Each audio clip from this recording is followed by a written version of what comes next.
തിരുവനന്തപുരം നഗരത്തിൽ ഒരു മാലിന്യ ശുചീകരണ തൊഴിലാളിയെ കാണാതായിട്ട് ഇപ്പോൾ 24 മണിക്കൂർ കടന്നിരിക്കുന്നു. നിലവിലെ ന്യൂസ് റിപ്പോർട്ടിംഗ് അനുസരിച്ച് പ്രകാരം അറിയുന്നത് ഒരു തുമ്പോ മനുഷ്യൻ പോയടുത്തൊന്നും കിട്ടിയിട്ടില്ല, ആളുടെ ഒരു അറിവ് വിവരം കിട്ടിയിട്ടില്ല, ഒരു ശരീരഭാഗം പോലും കണ്ടെത്താൻ നേരെ കഴിഞ്ഞിട്ടില്ല എന്നാണ് അറിയുന്നത്.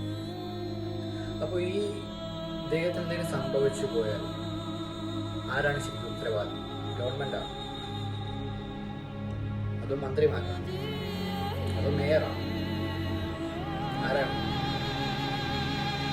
തീർച്ചയായിട്ടും നമ്മൾ തന്നെയാണ്, പൊതുജനം തന്നെയാണ് പൂർണ്ണ ഉത്തരവാദി. കാരണം അദ്ദേഹത്തിന് കൊലപാതകി നമ്മൾ തന്നെയാണ്.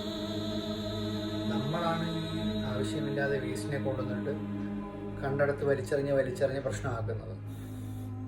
അത് കൂടിക്കിടന്നിട്ടാണ് അദ്ദേഹത്തിന് അത് ക്ലീനാക്കി ഇറങ്ങിയ ഒരു അവസ്ഥ ഉണ്ടാകേണ്ടത്. തീർച്ചയായിട്ടും അദ്ദേഹത്തിന് എന്ത് സംഭവിച്ചാലും അതിന് പൂർണ്ണ ഉത്തരവാദിത്വം